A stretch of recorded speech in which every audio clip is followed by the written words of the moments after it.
Gentlemen, and welcome to another episode of Explode Your Expert Business Show. Today is a special interview with Annie Wright that you can see. Give us a wave, Annie.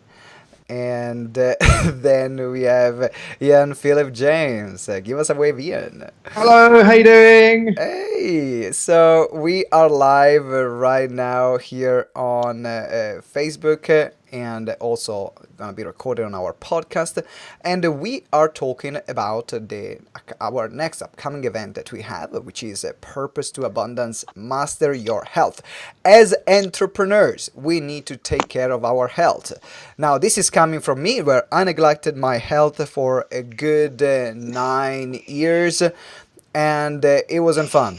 It wasn't fun because I was burning out every 3 months, and I had challenges with eating disorders. I couldn't sleep at night. I was sick every 3-4 months, and so last year I decided to take it actually seriously and not work every single hour under the sun and do something for my health. And this is why at our next event, and Purpose to Abundance, which, by the way, guys, you can get the ticket right now here in the comments. It's a free ticket. I decided to call Ian and Annie to talk about the topics of health. So I would love just to start with Annie first, so you can introduce yourself and in particular why this topic of health is so important for you, Annie. Hi, I'm Annie Wright, and this is a topic that is more than dear to my heart. It is my life. In 1992, I damaged my knee, and that had a fairly annoying effect on my 20s and 30s that I basically couldn't do very much.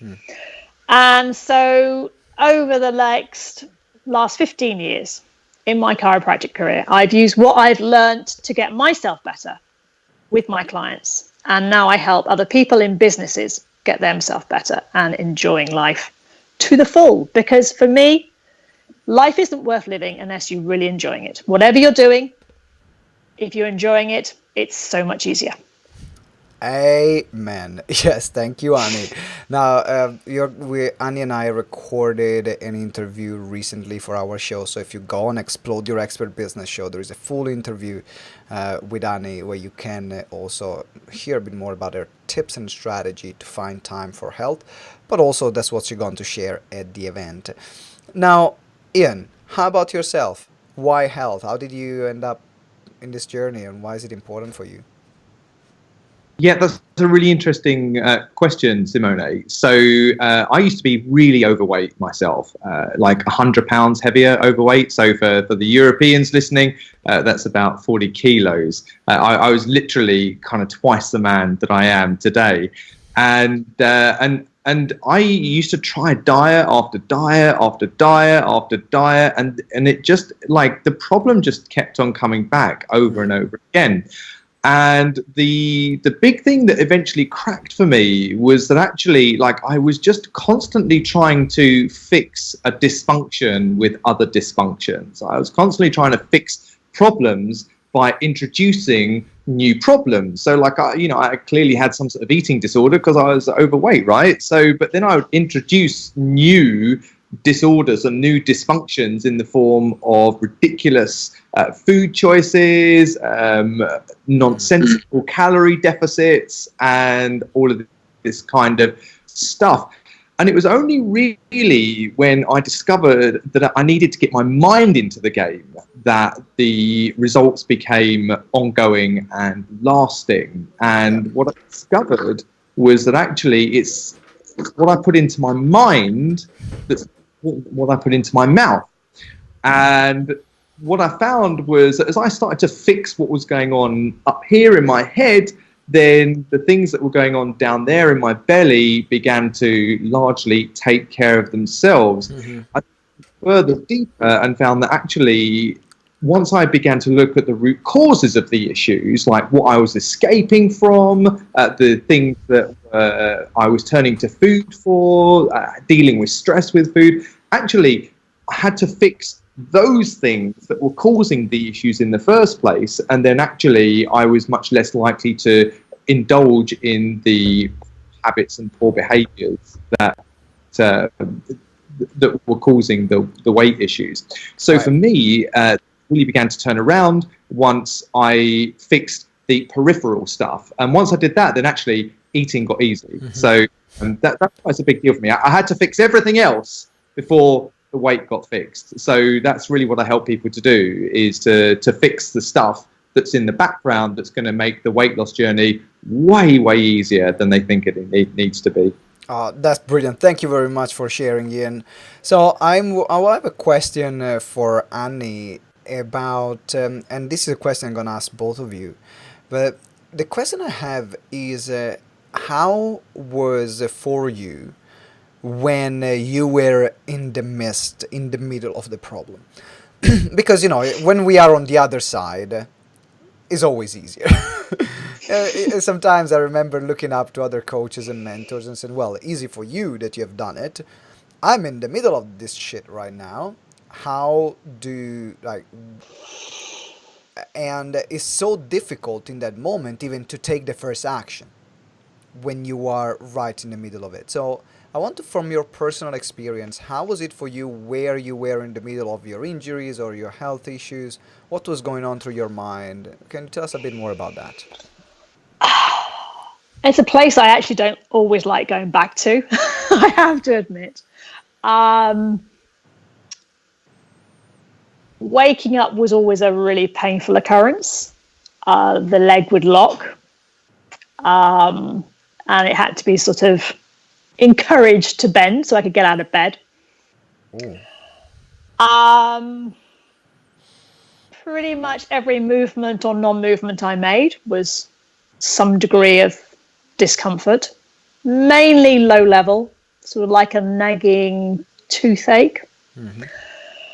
And I basically lived in a world where I didn't have a left leg. I disassociated the left leg so well that actually it took me actually quite a long time to reassociate it to my body once it was pain-free. So it was somebody else's leg. So I could cope with daily life if the pain was somebody else's, not mine. And then the other ways I coped was that I had an ability to just fall asleep. So if it got too bad, I would just go down, lie down and just sleep. And as long as I could get sleep in about 10 seconds, I was fine. If for some reason I couldn't, then forget it. It just started up. And so my life was painkillers.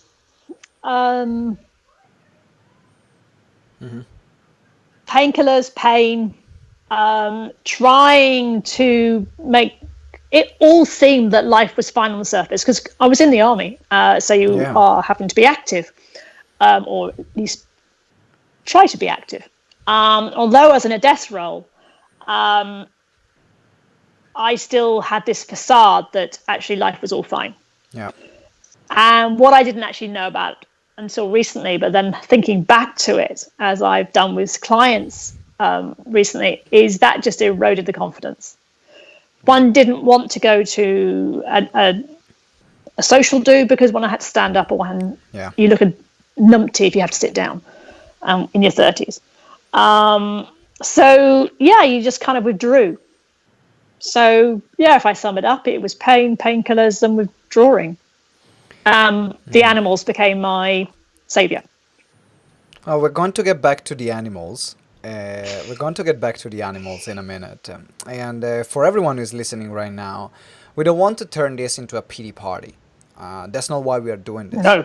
The reason why I asked this question, it is because a lot of people struggle to recognize that they need help when they need it the most. And I think that by being real and saying, you know what, this is what was going through for me, then it kind of gives someone a kick in the arse to say, actually, I'm not the only one that is feeling that way. So that's why we are doing this session. Now, how about you, Ian? How about yourself? When you were in the midst of your weight issues and that you had, how were you feeling about yourself, and what was going on in your mind? Yeah, it's a great question, Simone. So for me, it was this ongoing feeling of defensiveness and frustration and misalignment. And basically, I was like in this loop of being perpetually unhappy about my situation. But my defense, on the other hand, was to inject humor and push it away all of the time. So I would always be the one in a group of people that would make the joke about being fat.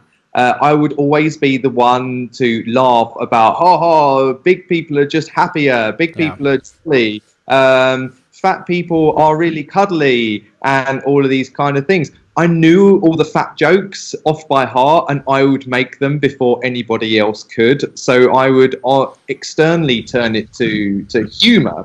And if anybody tried to kind of have like a quiet word with me to just say, look, Ian, are you sure this is the right thing for you? I would cut them down so quickly. So kind of like if I could do it preemptively, it was all through humor. If someone tried to have a quiet word with me, I would either just be full of excuses as to why this might not work, why that might not work, or would kind of just shut someone down if they started to dismantle my excuses.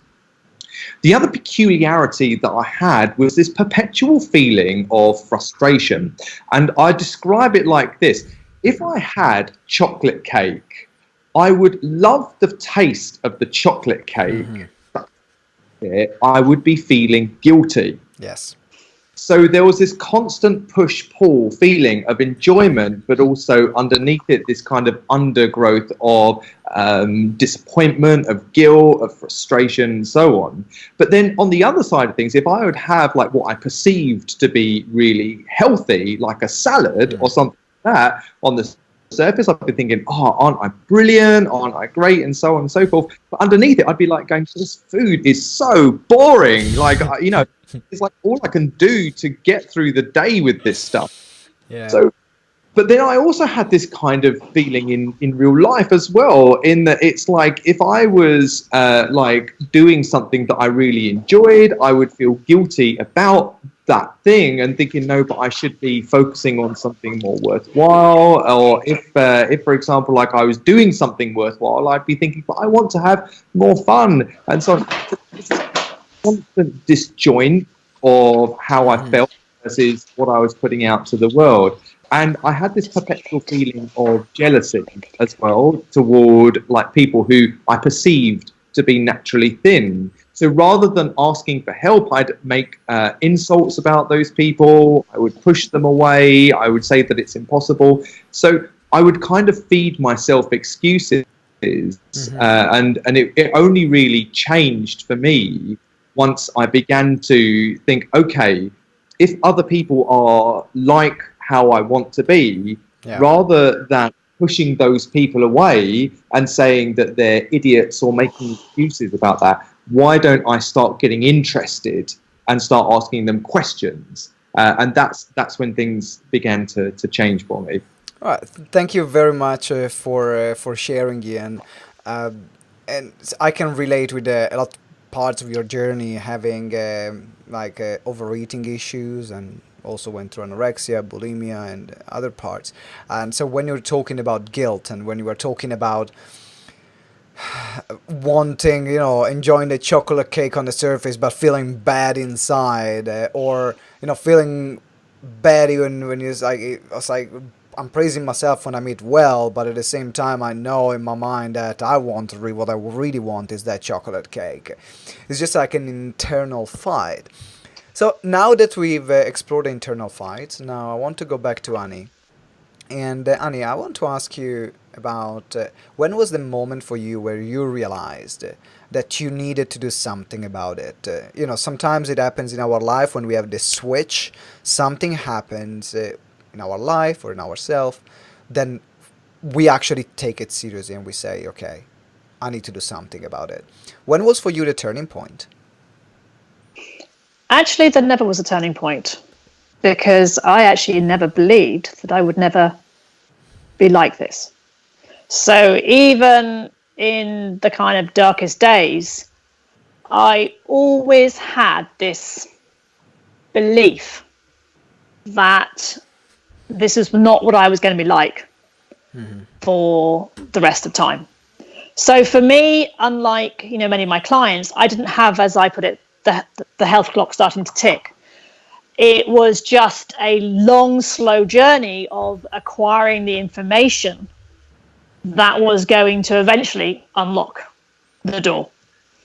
And so I suppose that unlocking of that door instrumentally has happened over the last 18 years, when my consultant said to me, you are going into a job that will give you the keys, because we can no longer, all we can do is wait until you're old enough to have a knee replacement.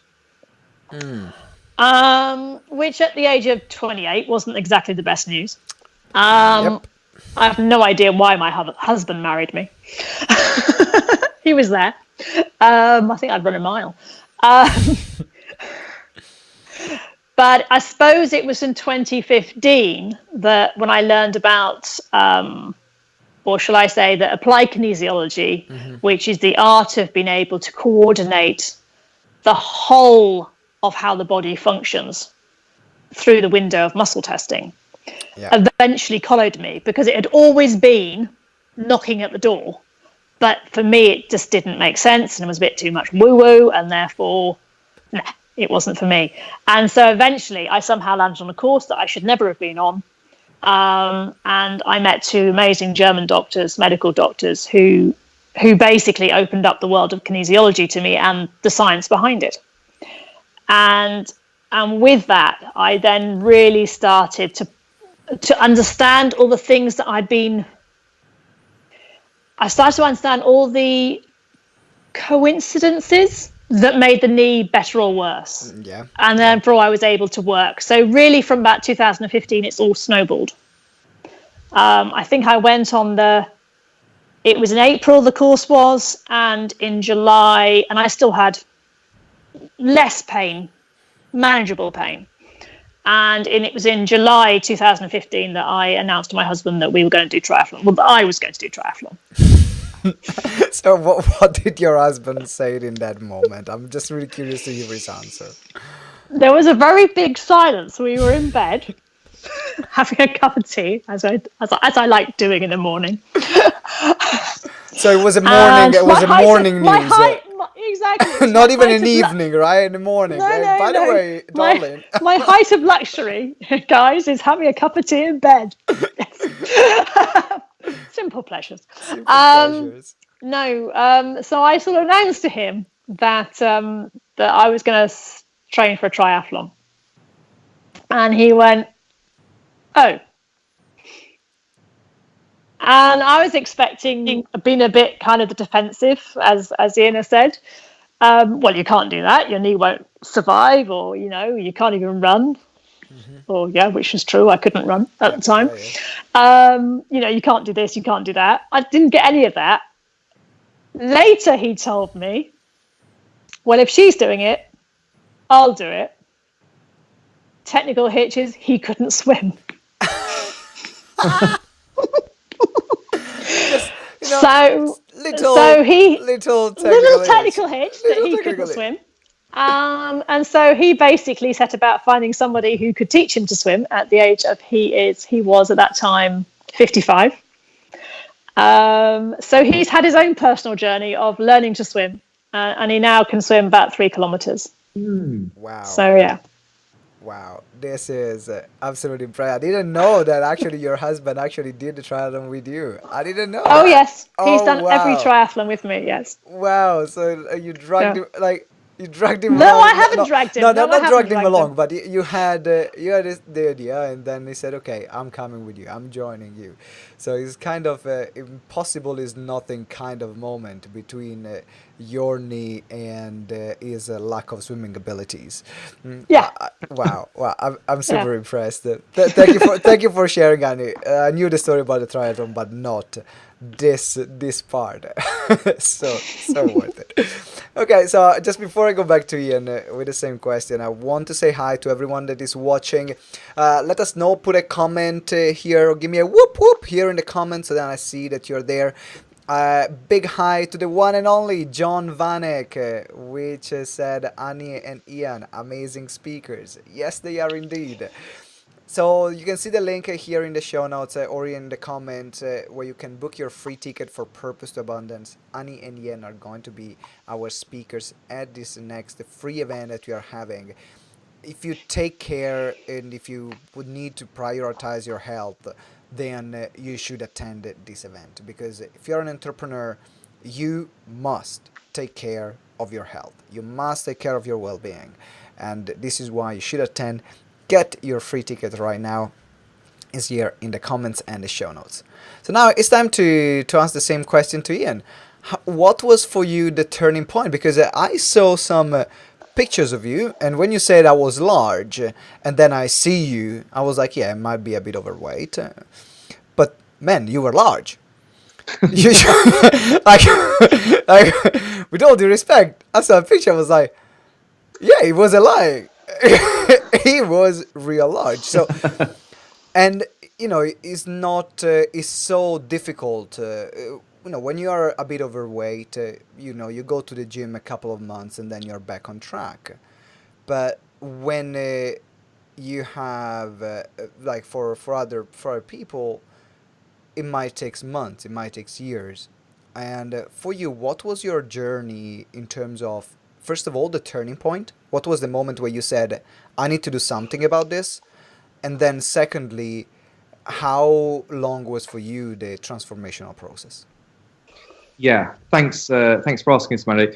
I'm going to start off by saying, and you may recognize this, and maybe some of the listeners may recognize this, in that I could probably name about 50 definite turning points for me when it would happen again and again and again, and I'd be like, right, this is it. This time, this is not acceptable. There might have been like times where I might have hit a certain weight and I'd be like, oh my God, I can't believe I'm this size. Right, that's it. I'm definitely going to turn this around now. Or it might have been a time that I shifted up a clothing size and I was like, no, that is it. This time I've got to turn it around now.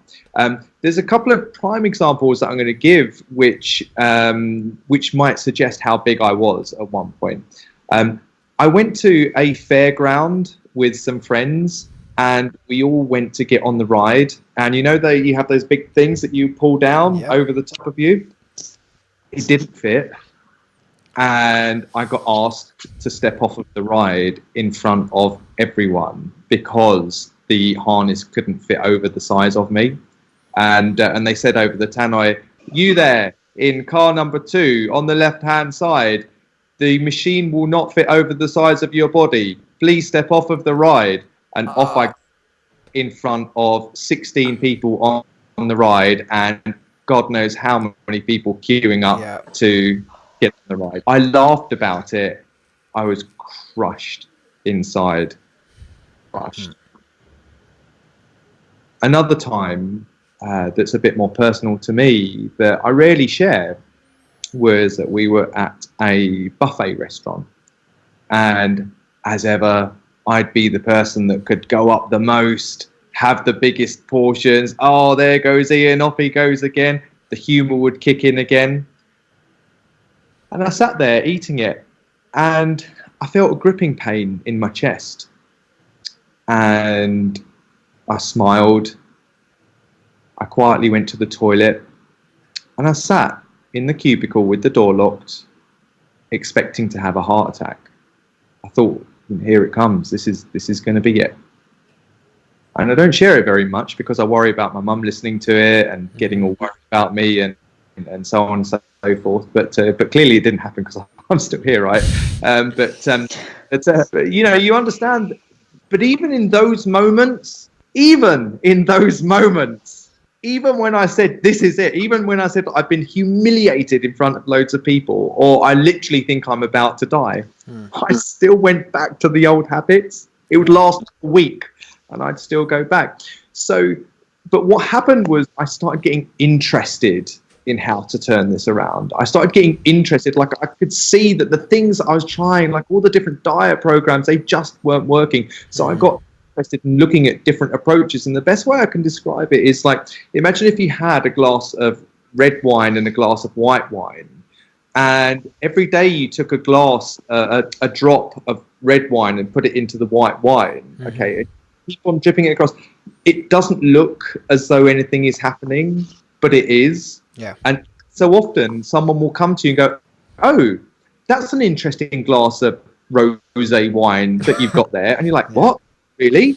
Oh, so, and then one day someone comes to you and goes, "My God, that's you've got 2 glasses of red wine," and you suddenly realise that you managed to make the change and the shift. So what I'd say to people who are worried about making the change, like, stop looking for the silver bullet moment, stop looking for the miracle cure, and just commit to continually trying, because it will gently and slowly shift. And this is a really big deal about weight loss, is people imagine in their head this kind of ski slope descent of weight that perfectly goes down by 1 to 2 pounds every week, and so on and so on and so forth.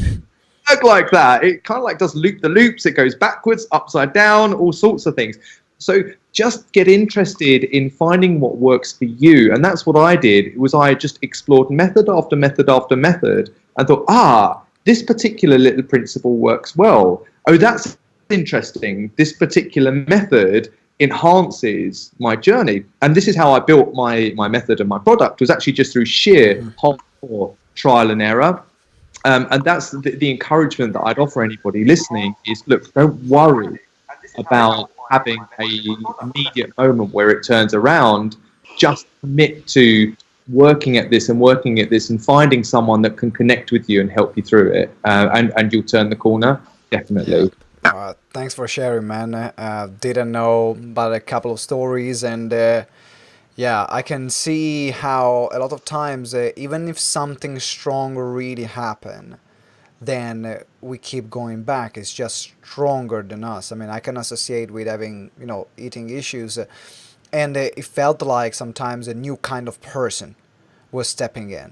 And then I would eat and binge, and then I would go back within myself. I was like, okay, what the hell happened?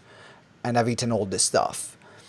It was such a weird moment where it felt like literally a new person got control of my body and my actions. And to change that, it takes such a level of commitment, such a level of strength. And as you said, it's all about doing something. It doesn't matter how much you do, but you keep doing something around it. And suddenly you see that after a few years, then you're a new person. Instead of looking at changing everything right now, immediately, with the newest crash diet, then already it's not going to work. So thanks for sharing, Ian. Really appreciate it. So, guys, we've been listening. If you just joined right now, we've been listening from Ian and Annie. They're going to be our next speaker at Purpose to Abundance, an amazing personal development event that is happening on the 18th of March in central London. You can get your free ticket here in the comment. It's a must to attend. There's going to be amazing community getting together. We'll meet with like-minded people, and as well as meet in person Annie and Ian, asking the questions that you have. So I'm going to ask Annie and Ian now. Annie and Ian. Annie and Ian. Yes, I made it happen. I'll also ask you guys, what are you going to share at Purpose to Abundance, and why should people attend? Annie, first. Ooh, what shall I share? So many people, when they realize that they want to change, as we've been hearing Ian speaking, say, I just don't have time. I can't go to the gym. I can't do this. I can't do that. I don't have time. I've got to do this.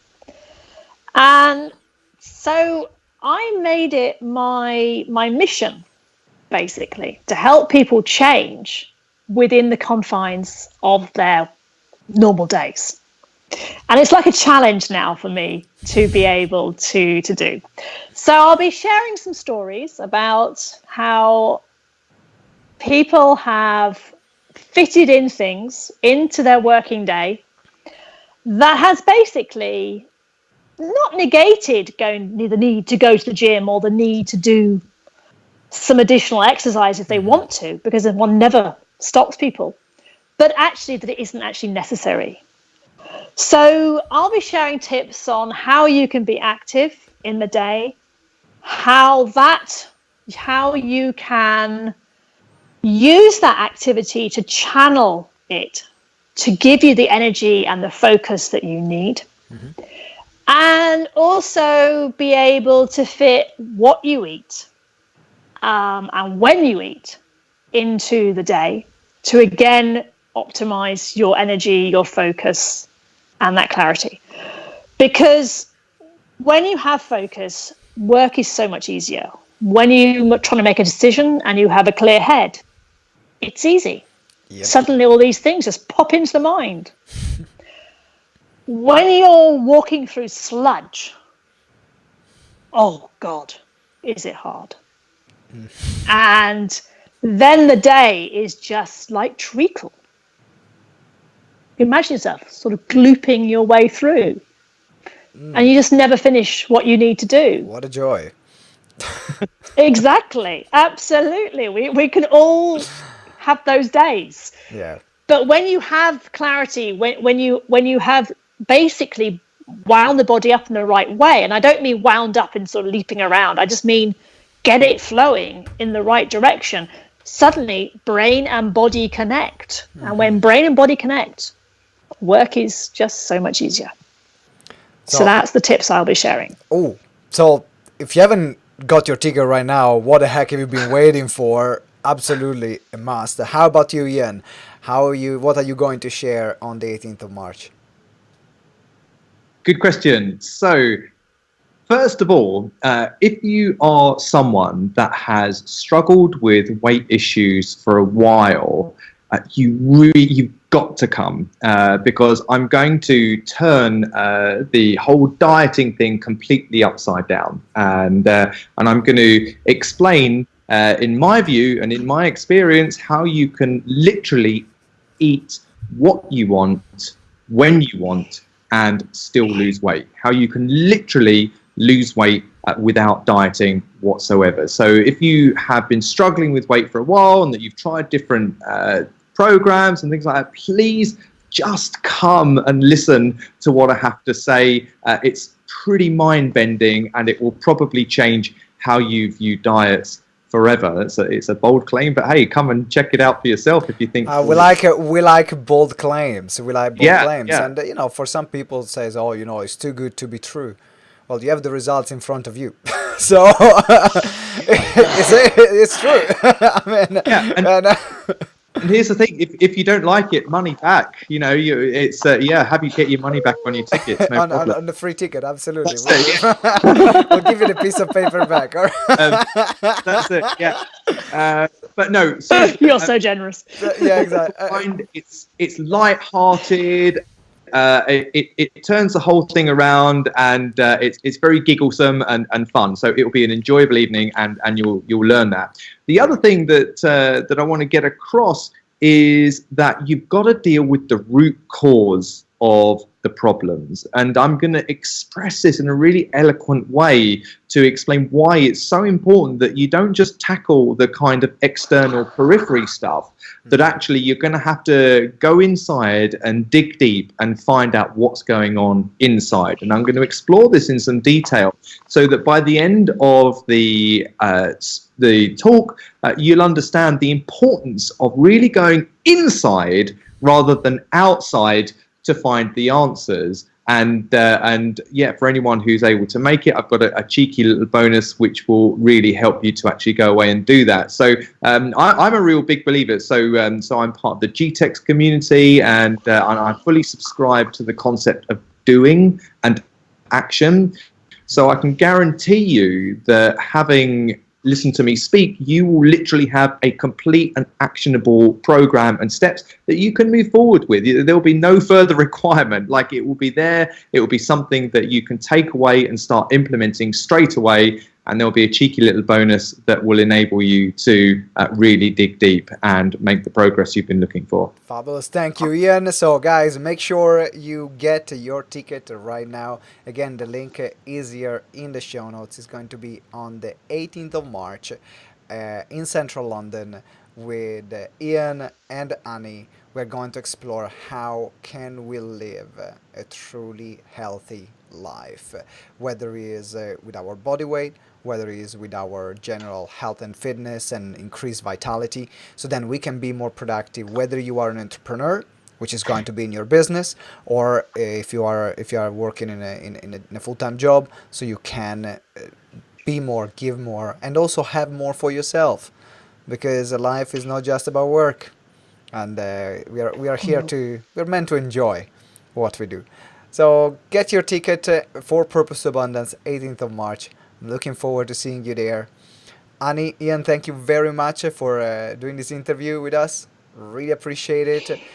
Guys, if you're listening or watching right now, leave us a comment. Let us know, what did you enjoy the most about this interview, or what was your biggest takeaway or aha moment. I know there are many of you watching right now. So take your time, leave a comment, so then myself, Annie, Ian can see the impact that we have made in this interview. Have a fantastic day, have a fantastic rest of the day, and always remember that together we grow exponentially. Ciao!